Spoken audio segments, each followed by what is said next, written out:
Hello students, this is Pramod Jadhav from Silver Green English School, Vidyanagari.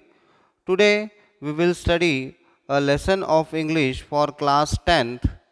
The name of the chapter is Nelson Mandela Long Walk to Freedom, written by Nelson Rohilla Mandela.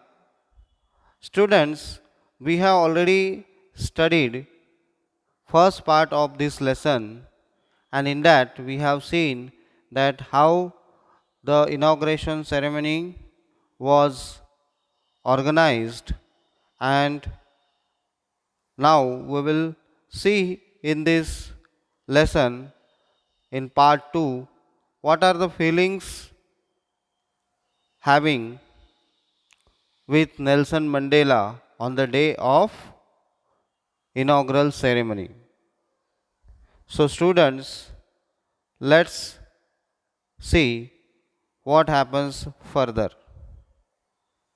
A few moments later, we all lifted our eyes in awe as a spectacular array of South African jets, helicopters, and troop carriers roared in perfect formation over the Union buildings. It was not only a display of pinpoint precision and military force, but a demonstration of the military's loyalty to democracy, to a new government that had been freely and fairly elected. So here, after few moments, means after sometimes, all the people, those who present in the ceremony, lifted their eyes in awe. In awe means in surprise, as a spectacular array. Spectacular array means an impressive display of South African jets, helicopter, and troop carrier roared in perfect formation over the Union buildings. So, जैसे ही सभी लोगों ने आकाश की तरफ देखा तो सब लोग सरप्राइज हो गए. क्यों सरप्राइज हुए? क्योंकि in the sky over the union buildings there was a display, there was a air show by the jets, helicopters, and troop carriers, and it was so perfect. It was not only a display of pinpoint precision, and it was very accurate. Military force was there present, and this was demonstration given to democracy, to a new government that had been fairly elected, and it was salute to the new government. So let's see further what tells us Mr. Nelson Mandela. Let me read. Only moments before, the highest generals of South African Defence Force and police, their chest bedecked with ribbons and medals from days gone by, saluted me and pledged their loyalty. I was not unmindful of the fact that not so many years before they would not have saluted but arrested me. Finally, a chevron of Impala jets left a smoke trail of the black, red, green, blue, and gold of the new South African flag. Now, see. And this display was there. So, the thought came in the mind of Nelson Mandela that all the generals, highest generals of the South African Defence Force and Police were present there, their chest bedecked means decorated with ribbons and medals from days gone by. Gone by means from the past, and saluted me, and now they are saluting me and pledged their loyalty and even promising their loyalty towards the Nelson Mandela. I was not unmindful. Now what is saying? I was not unmindful. Unmindful means aware of the fact that not so many years before they would not have saluted but arrested me. And these people, those who are present right now, those who are in police, those who are in military, those people few years back arrested Nelson Mandela. Finally, a chevron of Impala jets left a smoke trail of the black, red, green, blue, and gold of the new South African flag. And dear students, here you can see in the picture that how this aeroplanes, jets, making the color of the flag. It is just example I have given in the picture. Okay. Now let's see what is there in the next slide. Okay. So the day was symbolized for me by the playing of our two national anthems and the vision of whites singing Nkosi Sikelel I Africa and blacks singing Die Stem, the old anthem of the Republic. Although that day neither group knew the lyrics of the anthem they once despised, they would soon know the words of heart. Now see. So he is telling us on that day there were two national anthems were sung by the African people. And it is also he is telling us the names of white and black people's national anthem. And he is telling us that they once despised means disliked means all the white people they disliked the national anthem of black people. Now they would soon know the words by heart. And now all the words spoken or sung in the national anthem of black people were none by words by the heart of these people, white people. So let's see further what's happened. On the day of the inauguration, I was overwhelmed with a sense of history. In the first decade of the 20th century, a few years after the bitter Anglo Boer War and before my own birth, the white skinned peoples of South Africa patched up their differences and erected a system of racial demonstration against the dark skinned peoples of their own land. Now, see. Now, he is telling us on the day of the inauguration, I was overwhelmed. Means Nelson Mandela was overwhelmed. Overwhelmed means confused with a sense of history. He is remembering the history in the first decade of the 20th century. First decade means a span of 10 years, a time of 10 years. So first decade of 20th century is 1910. 1901 to 1910. So a few years after the bitter Anglo-Boer War, so there was bitter Anglo-Boer War, and before my birthday, means before my birth, means whose birth? Nelson Mandela's birth. The white-skinned peoples of South Africa patched up their differences and erected a system of racial domination against the dark-skinned people of their own land.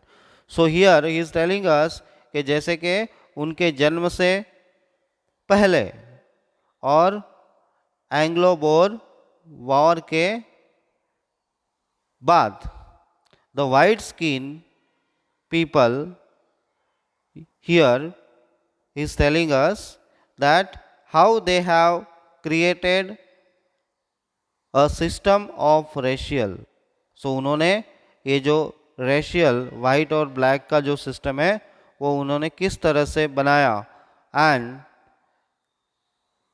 और किस तरह से लोग सफ़र कर रहे हैं. So he is remembering the structure they created formed the basis of one of the harshest, most inhuman societies the world has ever known.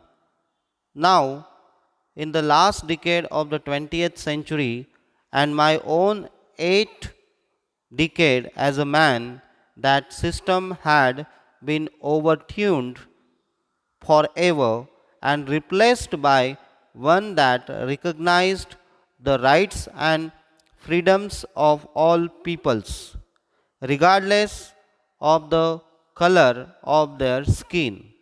Now, see, here Nelson Mandela tells us that the structure was created by the white people.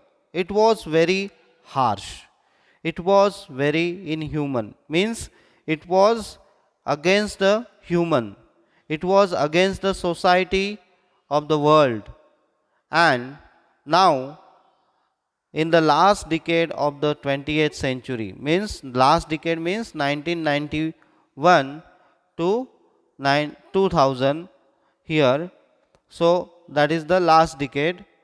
So he is telling us, and his own 8th decade as a man, means first decade 1991 to 1910, then his 8 decades means 1911 to 1990, and now last decade is there 1991 to 2000.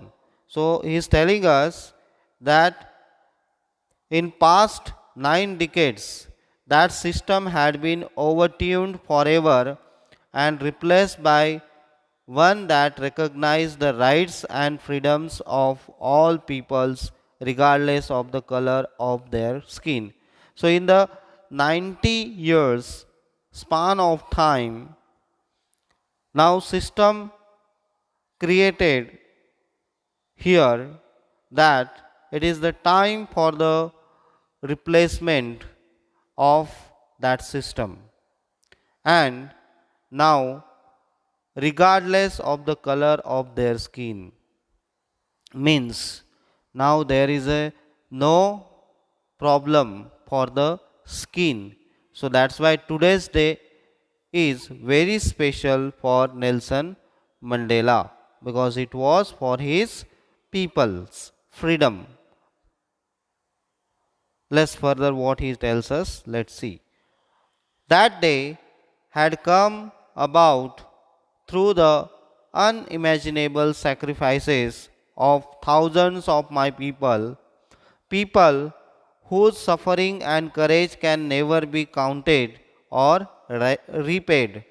I felt that day as I have one so many other days, that I was simply the sum of all those African patriots who had gone before me. That long and noble line ended, and now began again with me. I was pained that I was not able to thank them and that they were not able to see what their sacrifices and had wrought. Now see.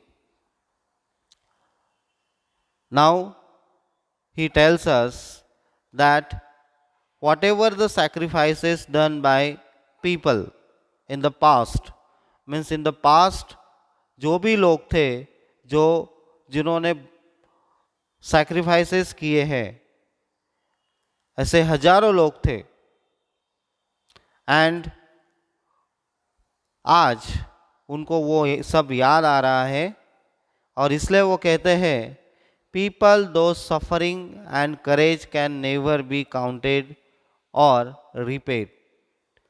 और जो लोगों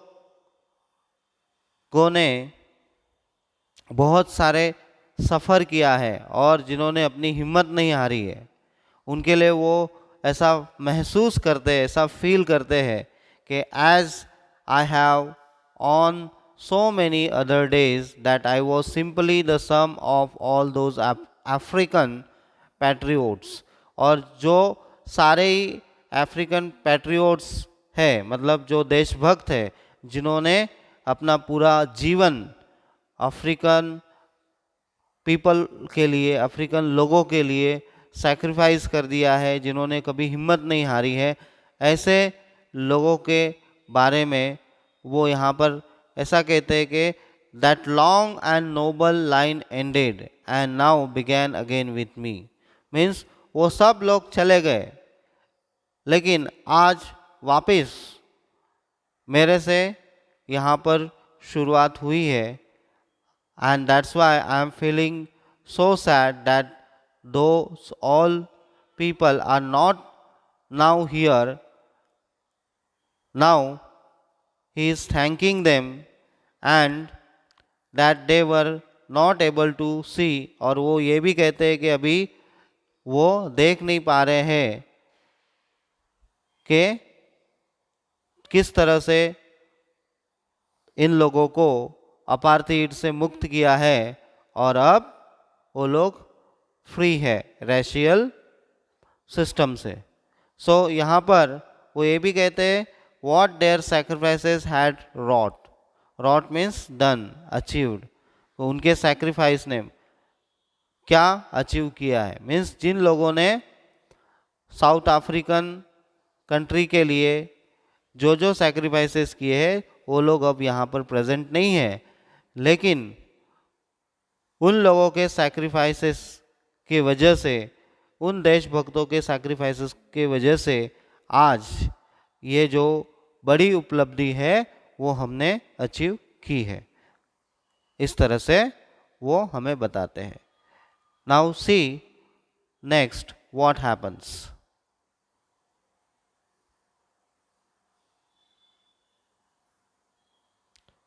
The policy of apartheid created a deep and lasting wound in my country and my people. All of us will send many years. Now see what he is telling. All of us will spend many years, if not generations, recovering from that profound hurt, but the decades of oppression and brutality had another unintended effect, and that was that it produced the Oliver Thambos, the Walter Sissulus, the Chief Luthalis, the Yusuf Dadus, the Bram Fishers, the Robert Sobukways of our time, men of such extraordinary courage, wisdom, and generosity that their like may never be known again. Now see what he is telling us. He is telling us the policy of apartheid created a deep and lasting wound in my country and my people. Means the policy जो थी रंग भेद की, जिसने मेरे जो country के people है, इस धरती के जो पीपल है, उन्होंने lasting means very long, wound means यहाँ पर जख्म जो दिया है, यहाँ पर जो पेन दिया है इन लोगों को, वो बहुत ही गहरा है।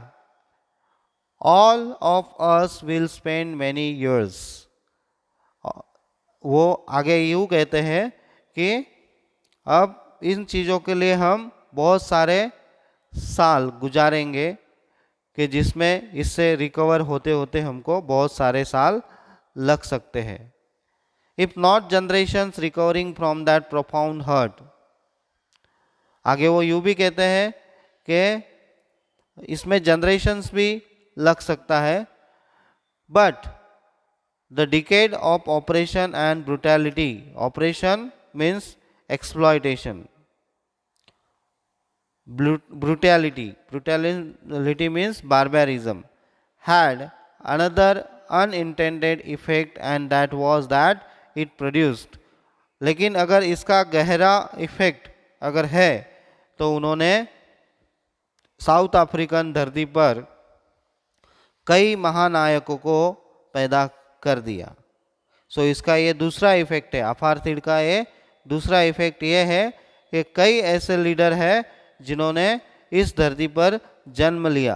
तो उनमें ये जो पिक्चर है उनमें कई लीडर्स का पिक्चर है, उसके अंदर ओलिवर टैम्बोस है, द वॉल्टर सिसलस है, द चीफ लुथुलिस है, द यूसुफ डैडूस है, द ब्रैम फिशर्स है और द रॉबर्ट सोबुकवेस है। सो अगर अपार्थाइड नहीं होता तो इतने महान लोग, इतने एक्स्ट्रा ऑर्डिनरी लोग उनको नहीं मिलते, उनकी कंट्री को नहीं मिलते, ऐसा वो कहते हैं। आगे वो यूँ कहते हैं कि man of such extraordinary courage wisdom and generosity that their like may never be known again, तो ऐसे लोग वापस मिलेंगे या नहीं। सो लेट्स सी आगे वो क्या कहते हैं, देखते हैं।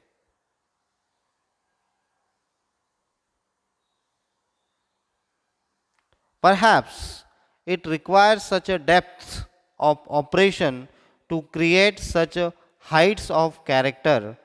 My country is rich in the minerals and gems that lie beneath the soil, but I have always known that its greatest wealth is its people, finer and truer than the purest diamonds. As you know, students, South Africa is well known for diamond mines. So here you can see in the picture there is a one diamond mine, यहाँ पर diamond की खदानें हैं। सो वो यूँ कहते हैं कि perhaps it requires such a depth of operation to create such heights of character. So वो यूँ जो शायद कि जिस तरह से डायमंड की खदानों में खोद खोद कर जेम्स को निकाला जाता है और उनको तराशा जाता है, उसी तरह से अपार्थाइड के ऑपरेशन एक्सप्लॉयटेशन के वजह से ऐसे बड़े बड़े कैरेक्टर्स उनके कंट्री में जन्म लेते हैं। माई कंट्री इज़ रिच, वो यूँ भी कहते हैं कि मेरी जो कंट्री है वो बहुत ही मूल्यवान मिनरल्स और डायमंड्स को निकालती है, फ्रॉम द धरती के अंदर से निकालती है, माइंस में से निकालती है। But I have always known, और फिर आगे वो यूँ कहते हैं कि मैं हमेशा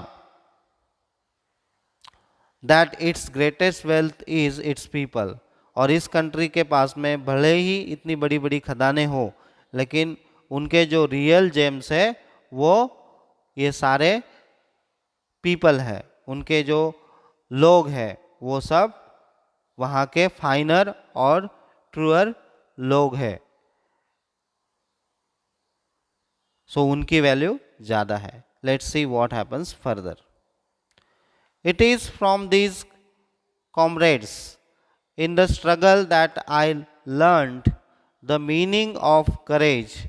Time and again, I have seen men and women risk and give their lives for an idea. I have seen men stand up to attacks and tortured without breaking, showing a strength and resilience that defies the imagination. I learned that courage was not the absence of fear, but the triumph over it.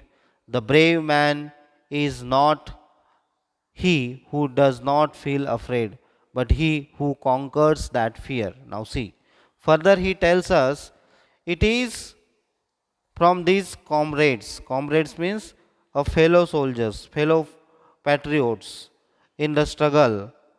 He learned? He learned the meaning of courage. So उन्होंने meaning of courage उनसे सीखा. Time and again what वो आगे यूँ कहते हैं कि I have seen men and women risk and give their lives for an idea. और एक फ्रीडम की आइडिया के लिए उन्होंने कई लोगों को देखा है, कई औरतों को देखा है, कई आदमियों को देखा है कि वो अपना जीवन पूरा के पूरा दांव पर लगा देते हैं. वो आगे यूं भी कहते हैं कि I have seen men stand up to attacks and torture without breaking, showing a strength and resilience. तो ऐसे कई लोगों को उन्होंने देखा है कि जिनको जबरदस्त टॉर्चर किया गया हुआ है, फिर भी उन्होंने अपनी हिम्मत है वो छोड़ी नहीं, केवल एक आइडिया के लिए, that is the freedom of from this apartheid. Resilience, the ability to deal with any kind of hardship and recover from its effect. और उनके अंदर एक रेजिलेंस पैदा किया which defies the imagination. Defies means appears to challenge the someone. और वो जो imagination है, जो जो सोच है, वो सोच उन लोगों को के लिए एक चैलेंज क्रिएट कर रही थी. इस तरह से वो कहते हैं कि किस तरह से उनके लोगों ने, साउथ अफ्रीकन ब्लैक लोगों ने अपने धरती के लिए, अपने लोगों के लिए सैक्रिफाइस किया है. वो आगे यूँ भी कहते हैं कि उन्होंने क्या सीखा. I learn that courage was not the absence of fear. और वो ये कहते हैं कि करेज मतलब हिम्मत जो है वो was not the absence of fear, वो फियर के एब्सेंस में नहीं थी, but the triumph over it. वो करेज क्यों था? क्योंकि ट्रिम्प मतलब विक्ट्री. विक्ट्री लाने के लिए वो करेज था. The brave man is not he who does not feel afraid. और वो आगे ये कहते हैं कि ब्रेव मैन उनको नहीं कहा जाता है कि जो डरते नहीं है, but he who conquers that fear. और जो लोग उस डर के ऊपर अपनी जीत हासिल करते हैं उनको ब्रेव कहा जाता है. वो अपने लोगों को इस तरह से दिखा रहे हैं, इस तरह से बता रहे हैं जिन लोगों ने सैक्रिफाइस किया है. चलो आगे देखते हैं what happens. No one is born hating another person because of the color of skin or his background or his religion. People must learn to hate, and if they can learn to hate, they can be taught to love. For love comes more naturally to the human heart than its opposite. Even in the grimest times in prison, when 21 my comrades and I were pushed to our limits, I would see a glimmer of humanity in one of the guards, perhaps just for a second, but it was enough to reassure me that keep me going. Then here वो यूँ कहते हैं कि no one मतलब दुनिया में कोई भी इंसान है वो अपने जन्म से नफरत अपने अंदर नहीं लेके आता है, हेटिंग अनदर पर्सन। अपने जन्म से वो ये सीख कर नहीं आता है कि जो स्किन डिफरेंस है, जो मतलब उनका जो बैकग्राउंड है, वो किसी धर्म से नहीं सीख के आते हैं, ना ही वो किसी जन्म से वो सीख के नहीं आते हैं। लेकिन ये सब कुछ वो कहाँ से सीखते हैं? वो उनके संस्कारों से सीखते हैं, उनके लोगों से सीखते हैं, उनके धर्म से सीखते हैं। So people must learn to hate. So वो आगे यूँ कहते हैं कि लोग नफरत सीखते हैं। If they can learn to hate, अगर वो हेट सीख सकते हैं तो वो उनको प्यार करना भी सिखाया जा सकता है। For love comes more naturally to the human heart. आगे वो यूं कहते हैं कि जिस तरह से नफरत सिखाई जाती है तो उस तरह से प्यार भी नेचुरली लोगों के दिल में आता है। Even in the grimmest time means very serious और very sad time in prison, जब वो जेल में थे, उनके साथ में 21 उनके कलीग्स थे एंड वो खुद थे। I would see a glimmer means shine of humanity in one of the guards. और वो एक ह्यूमैनिटी का जो एक अंश है वो गार्ड्स के चेहरों के ऊपर देखते थे, गार्ड्स में देखते थे। और उसी के वजह से वो यूँ कहते हैं कि हर कोई इंसान है उसमें ह्यूमैनिटी का एक अंश है। सो हमें उसको आगे बढ़ाना चाहिए, हमें उसको पैदा करना चाहिए। Let's see what happens next. Man's goodness is a flame that can be hidden but never extinguished. In life, every man has twin obligations to his family, to his parents, to his wife and children, and he has an obligation to his people, his community, his country. In a civil and human society, each man is able to fulfill those obligations according to his own inclinations and abilities.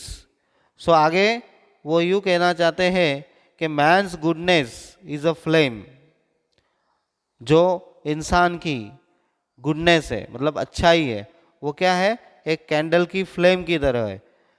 That can be hidden but never extinguish, वो छिप सकती है लेकिन extinguish means बुझ जाना, वो कभी बुझ नहीं सकती है। In life every man has twin obligation, हर इंसान के लाइफ में दो ड्यूटीज होती है। Two duties are there in every person's life. Number one duty is what?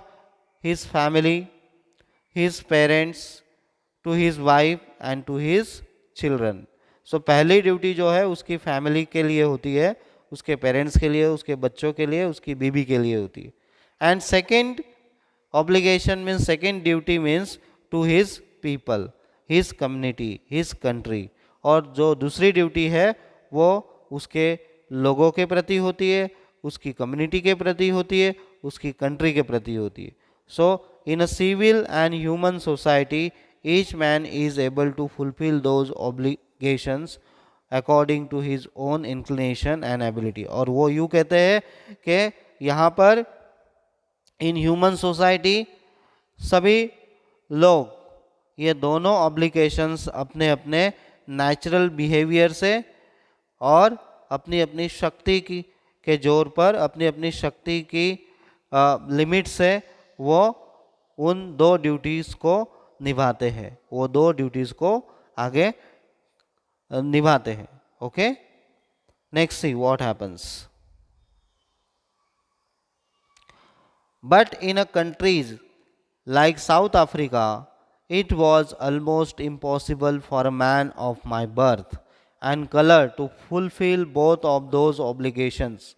In South Africa, a man of color who attempted to live as a human being was punished and isolated.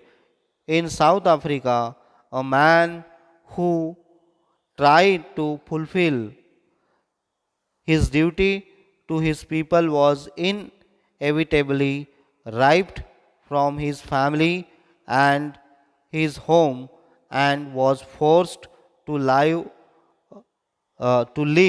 a life apart, a twilight existence of secrecy and rebellion.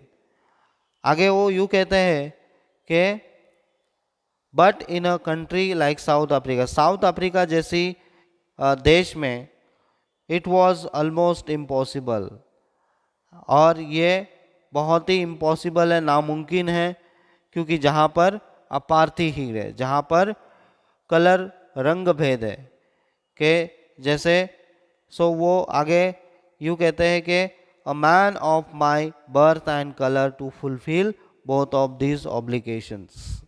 मेरे जैसे इंसान को ये दोनों duties करना बहुत मुश्किल है।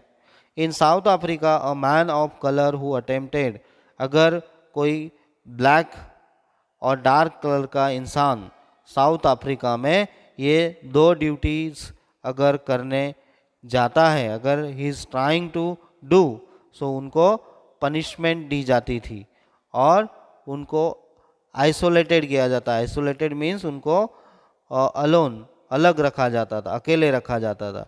In South Africa man who tried to fulfil his duty to his people was inevitably, और साउथ अफ्रीका में अगर ऐसे लोग हैं जो अपनी कंट्री के प्रति या अपने लोगों के प्रति अगर उनकी ड्यूटी वो निभाना चाहते थे, अगर वो कोशिश भी करते हैं, तो inevitably means without avoiding they were ripped from his family, मतलब उनको उनकी फैमिली से अलग किया जाता था, एंड हिज होम, उनके घर से अलग किया जाता था, और उनको ज़बरदस्ती फोर्स किया जाता था कि उनको अलग रखा जाता था। इस तरह से उनको एक रिबेलियन या देशद्रोही मानकर या रिबेलियन मानकर उनको अलग एक सीक्रेट प्लेस पर रखा जाता था। लेट्स सी आगे और क्या कहते हैं Nelson Mandela. I did not in the beginning chose to place my people above my family, but in attempting to serve my people, I found that I was prevented from fulfilling my obligations as a son, a brother, a father, and a husband. Now see, वो कहते हैं कि I did not in the beginning choose to place my people above my family. In the starting उन्होंने अपने लोगों को choose नहीं किया, वो सिर्फ उनकी फैमिली को फर्स्ट प्रायोरिटी देते थे। But in attempting to serve my people, और जब उन्होंने अपने लोगों को सर्व करना शुरू किया, तब उन्होंने ये महसूस किया, तब उन्होंने ये देखा, वो आगे यूँ कहते हैं कि I found that I was prevented means stopped from fulfilling his obligations. उनकी जो ऑब्लिगेशंस थे वो उनको निभाने से पहले ही उनको स्टॉप किया गया, as a son, as a brother, as a father and as a husband. उनकी जो बेसिक जो ड्यूटीज़ थी, जो फर्स्ट ड्यूटीज़ थी, वो भी उनको नहीं करने दी और उनको आइसोलेशन में डाला गया। आगे देखते हैं क्या कहते हैं Nelson Mandela. I was not born with a hunger to be free. I was born free, free in every way that I could know, free to run in the fields near my mother's hut, free to swim in the clear stream that ran through my village, free to roast mealies under the stars and ride the broad backs of slow moving bulls. As long as I obeyed my father and abided by the customs of my tribe, I was not troubled by the laws of man or God. So, here he tells us that he was not born with a hunger to be free, to be free. मतलब वो freedom की भूख, hunger means भूख को लेकर पैदा नहीं हुए थे। इसलिए वो यूं कहते हैं कि he was born free, free in every way, हर तरीके से वो स्वतंत्र पैदा हुए थे।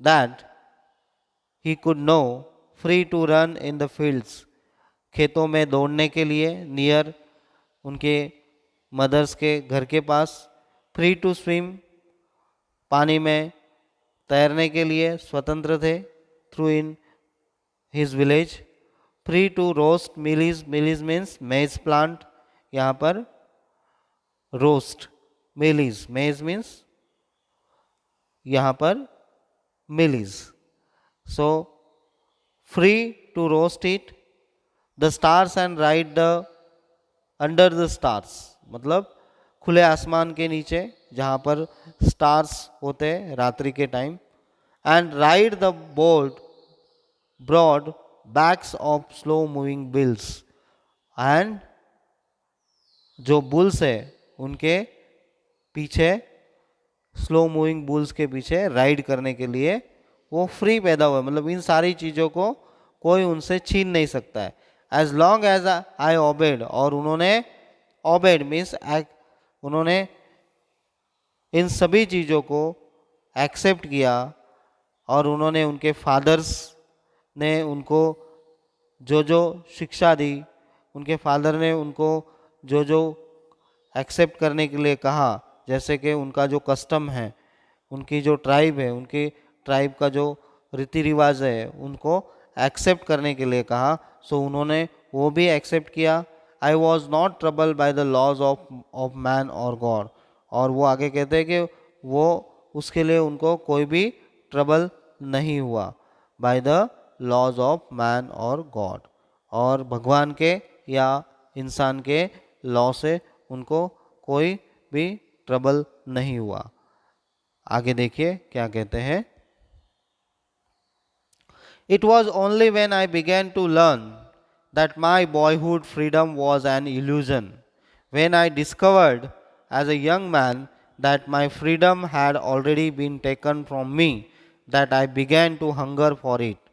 At first, as a student, I wanted freedom only for myself, the transitory freedoms of being able to stay out at night, read that I pleased, and go where I chose. सो आगे वो ये कहते हैं कि जब तक मैं बच्चा था तब तक मुझे स्वतंत्रता की भूख नहीं थी। मतलब मुझे ये जो रेशियल डिस्क्रिमिनेशन है, ये जो सारी बातें हैं, उससे मुझे कोई मतलब नहीं था। मैं बस फ्री था अपने बचपन में। But when he was ग्रोन्ड and he went to school, then he went to college. At that time he realized, means he came from the illusion, means he is telling us, say, that was just the illusion for him, not a real. Now he came to know real things. He discovered as a young man what is the freedom had been already taken from him, and what kind of freedom had been taken from him by the white people, that I began to hunger for it. And उसी के लिए वो आगे कहते हैं कि उनको उसी की भूख हमेशा सताती थी. That is the freedom. At first as a students, पहले एज अ स्टूडेंट एक विद्यार्थी के रूप में, then I wanted freedom only for myself, पहले वो खुद के लिए फ्रीडम चाहते थे. After that the transitory means not permanent freedoms of being able to stay out at night. So फिर उन्होंने अपने लोगों के लिए फ्रीडम चुना. सो यहाँ पर वो इस तरह हमें बताते हैं. आगे देखते हैं वो क्या कहते हैं. What happens next? Later, as a young man in Johannesburg, I yearned for the basic and honorable freedoms of achieving my potential, of earning my keep, of marrying and having a family, the freedom not to be obstructed in a lawful life. But then I slowly saw that not only was I not free, but my brothers and sisters were not free. आगे वो ये कहते हैं कि जब मैं बड़ा हुआ, मैं यंग मैन हुआ, मैं एक युवक हुआ, उस टाइम पे बेसिक जो थिंग्स थी, यान long means he longed for the basic things, he wished for the basic things and honorable freedom of achieving his potential, of earning his keep means उन्होंने आगे मतलब अपना काम धंधा चलाया, फिर उन्होंने शादी की, फिर उन्होंने आगे फैमिली बढ़ाई, फिर freedom not to be obstructed, obstructed means blocked, prevented, मतलब उस दौरान उनका जो फ्रीडम है उसको ब्लॉक नहीं किया गया, प्रिवेंट नहीं किया गया. But then I slowly saw, लेकिन धीरे धीरे उनको ये रियलाइज हुआ कि आई नॉट फ्री, कि अभी वो फ्री नहीं है. बट उनके जो ब्रदर्स है, उनके जो सिस्टर्स है, वो भी फ्री नहीं है. उनको भी ये रेशियल डिस्क्रिमिनेशन भोगना पड़ रहा है. उनको भी ये रेशियल डिस्क्रिमिनेशन के वजह से बहुत सारे प्रॉब्लम्स आ रहे हैं. सो आगे क्या होता है देखते हैं. आगे वो यूँ कहते हैं, I saw that it was not just my freedom that was curtailed, but the freedom of everyone who looked like I did. That is when I joined the African National Congress, and that is when the hunger of my own freedom became the greater hunger for the freedom of my people. He saw that it was not just his freedom that was curtailed, मतलब curtail मतलब reduced, कि उनका अकेले का जो freedom है वो reduce नहीं किया गया था, बट सभी जो वहाँ के लोग थे उन सभी लोगों का जो फ्रीडम था वो ब्लॉक किया गया था. मतलब उनका जो फ्रीडम था, जो डार्क लोग थे उनके ऊपर जो वाइट लोगों ने अलग अलग तरह के बैन लगाए थे. अपार्टीहीड के वजह से उनके जो बहुत सारे फ्रीडम थे वो छीन लिए गए थे. तो वो आगे यूँ कहते हैं कि हर कोई जो डार्क पीपल था, डार्क लोग थे, उनका फ्रीडम छीन लिया गया था. And that is when I join, जब उन्होंने the African national Congress join किया, तब उनकी जो फ्रीडम की भूख है वो उनके अकेले की नहीं रही, अब वो सभी लोगों की हो गई. मतलब now it is the great task for him, and it is he had experienced that the freedom, the hunger of freedom is not only his own, but his all people, those who are living in Africa as a dark people. Next, see what happens. It was this desire for the freedom of my people to live their lives with dignity and self respect that animated my life, that transformed a frightened young man into a bold one, that drove a law abiding attorney to become a criminal, that turned a family loving husband into a man without a home, that forced a life loving man to live like a monk. Now see, आगे वो you कहते हैं कि it was this desire, मतलब उनकी जो चाहत थी, उनकी जो डिज़ायर थी फ्रीडम पाने की, किसके लिए? उनके लोगों के लिए, to live their lives with dignity. वो फ्रीडम क्यों चाहते थे? कि किस बात का फ्रीडम चाहते थे? कि उनके लोगों को एक रिस्पेक्ट मिले, डिग्निटी मिले, उनका जो सेल्फ रिस्पेक्ट है वो हमेशा के लिए रहे, दैट, और उस चीज को उनकी लाइफ का एक लाइफ गोल बन जाता है। That transformed a frighten young man, मतलब उससे पहले वो एक फ्राइटन यंग मैन थे, लेकिन अब उसमें से उनको एक बोल्ड यंग मैन में उनका ट्रांसफॉर्मेशन हुआ। That drove a law obeying attorney, मतलब वो यूँ कहते हैं, अटर्नी मीन्स अ लॉयर, जो लॉ अबीडिंग मतलब जो लॉ को पकड़ के चलने वाला एक लॉयर था, वो अब क्रिमिनल बन चुका था वाइट लोगों के आंखों में। That turn a family loving husband into a man without a home, और उस इंसान को मीन्स नेल्सन मंडेला को अब वो उस मूवमेंट में शामिल होने के वजह से वो अपने घर से जुदा हो गए थे। He also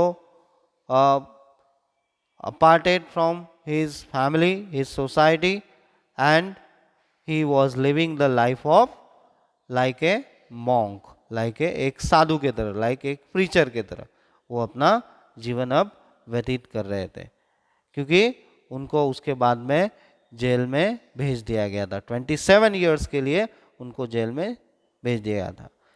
let's see what happens ahead. I am not more virtuous or self sacrificing than the next man, but I found that I could not even enjoy the poor and limited freedoms I was allowed when I knew my people were not free. Freedom is invisible. The chains on every one of my people were the chains on all of them. The chains on all of my people were the chains on me. Now see, आगे वो यूँ कहते हैं, I am no more virtuous or self-sacrificing than the next man, but I found that I could not even enjoy the poor and limited freedoms I was allowed when I knew my people were not free. और जब उनको पता चला कि उनके जो लोग हैं वो फ्री नहीं है, और जब उन्होंने ये freedom movement for the dark people के लोगों के लिए फ्रीडम मूवमेंट में जब उन्होंने हिस्सा लिया, तो धीरे धीरे उनकी जितने सारे छोटे छोटे फ्रीडम्स थे उनको लिमिट कर दिया गया, और उनको धीरे धीरे उनकी फैमिली से दूर भेजा गया। सो फ्रीडम इज इनविजिबल, अब उनके लिए फ्रीडम इनविजिबल हो चुका था। The chains on any one of my people were the chains on all of them, और उनके लोगों के ऊपर ये जो चैन थी, चेन्स मतलब यहाँ पर जो प्रिजन, मतलब उनके लोगों के ऊपर जो जिस तरह से बैन लगाया गया था, जिस तरह से उनको प्रिवेंशन किया गया था, कई जगह पे उनका सेल्फ रिस्पेक्ट है, उसको वाइट पीपल है वो सेल्फ रिस्पेक्ट को दुखाते थे। सो इन सारी चीज़ों को उनको ऐसा लगता था कि वो सारी चीज़ें यहाँ पर ख़त्म होनी चाहिए, लेकिन उन्होंने जब फ्रीडम मूवमेंट में हिस्सा लिया तो उनके हर फ्रीडम को लिमिट कर दिया गया, तभी वो 27 ईयर्स के लिए जेल भेज दिए थे। आगे देखिए क्या होता है। I knew that the oppressor must be liberated just as surely as the oppressed. A man who takes away another man's freedom is a prisoner of hatred. He is 23 locked behind the bars of prejudice and narrow mindedness. I am not truly free if I am taking away someone else's freedom, just as surely as I am not free when my freedom is taken from me. The oppressed and the oppressor alike are robbed of their humanity. अब आगे वो हमको ये बताते हैं कि वो ये कहते हैं कि ऑपरेसर मीन्स टीरंट मीन्स जुल्मी, must be liberated just as, liberated means उनको फ्री करना चाहिए, फ्रीड। सो जो ऑपरेसर है उनको फ्री करना चाहिए, just as surely as the oppressed. A man who takes away another man's freedom, अगर कोई इंसान एक दूसरे इंसान का फ्रीडम छीन लेता है, is a prisoner of hatred, तो वो एक नफरत का प्रिजनर है, मतलब नफरत का कैदी है। He is 23 locked behind the bars of prejudice. Prejudice means strong dislike. So he is 23 locked behind the bars. मतलब वो जो इंसान है वो behind the bars के पीछे, prejudices के बार के पीछे उसको वो लॉक्ड है। एंड नैरो माइंडेडनेस मतलब उसका जो सोच है, उसकी सोच बहुत ही नैरो है। आई एम नॉट ट्रूली फ्री, वो आगे कहते हैं कि मैं ट्रूली फ्री नहीं हूँ। I am taking away someone else freedom, जब मैं किसी का फ्रीडम छीन लेता हूँ तो मैं ट्रूली फ्री नहीं हूँ। Just as surely as I am not free when my freedom is taken from me. The oppressed and the oppressor alike are robbed of their humanity. And यहाँ पर वो ये कहते हैं कि ऑपरेस्ड मतलब जो लोग कि जिनका फ्रीडम छीना गया है और जिनके ऊपर जुल्म हो रहा है वो, और ऑपरेसर के जो जुल्मी है और जो लोग टीरंट है, जो लोग दूसरे का फ्रीडम छीन रहे हैं, दोनों जो है वो उनकी जो ह्यूमैनिटी है वो दोनों की छीन चुकी है, लूट चुकी है।